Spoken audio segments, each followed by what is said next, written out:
I wonder if Bruce would join me back at the podium.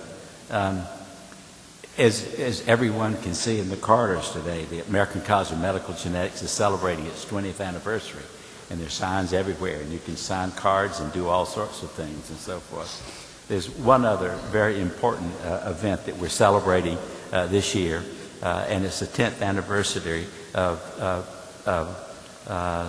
our distinguished colleague here as Chief Executive of the American College of Medical Genetics. When the college was founded 20 years ago, there were just a handful of people that were involved in the founding, and in the early years there was a great effort to grow the group and so forth. And in the early years, the entire staffing of the American College of Medical Genetics consisted of a part-time secretary in borrowed space out on Rockville Pike in Maryland. We had a strategy during those early years of hoarding our money and saving our money until we had enough money to actually go about and seriously invest in a leader that could come full-time and develop the college. We advertised for that position. We also sought out people who did not necessarily apply.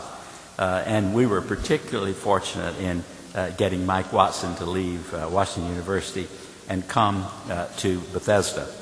I think that everybody's fully aware of the extraordinary growth that has happened since that time. And so it's our pleasure and privilege today to present Mike with an award outlining his service. And Bruce will give further.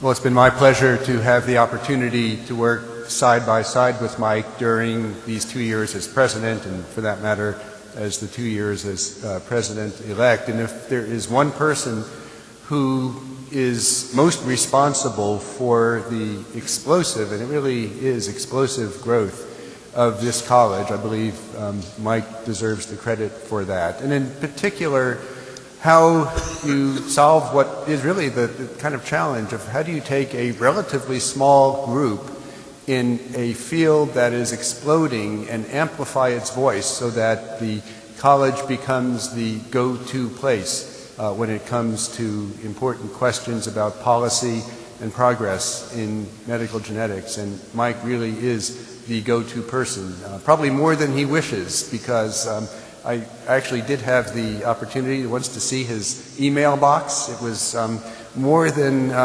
probably any of us could mortally undertake trying to go through. I think he told me the other day he organizes a 2-day meeting about once a week or so.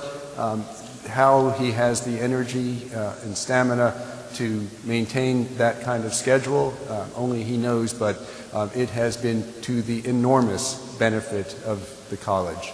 Finally, you have to have maybe at this moment, at the same time as gratitude for all that he's done and pride in all that he's done, just a little bit of sympathy, because he is not an individual who loves the limelight. And because of that, I would venture to guess that him coming to the podium to accept his award was probably not the way he had hoped and expected to spend this afternoon. But Mike, please do come up and accept the gratitude of the college for your efforts.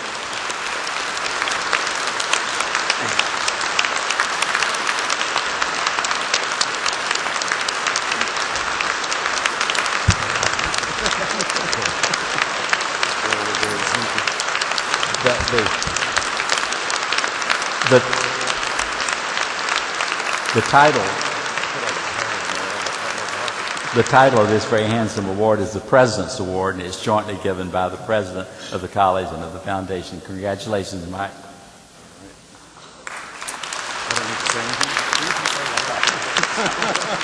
Thank you. Well, now I know why I wasn't allowed to sit in the back row. But thank you very much. I much appreciate it. It's been great fun seeing this organization grow. I think we're on a path that's going to be hard to sustain, but it's going to be interesting trying to do it. Appreciate this very much. Time's moving quickly, though, so let's roll.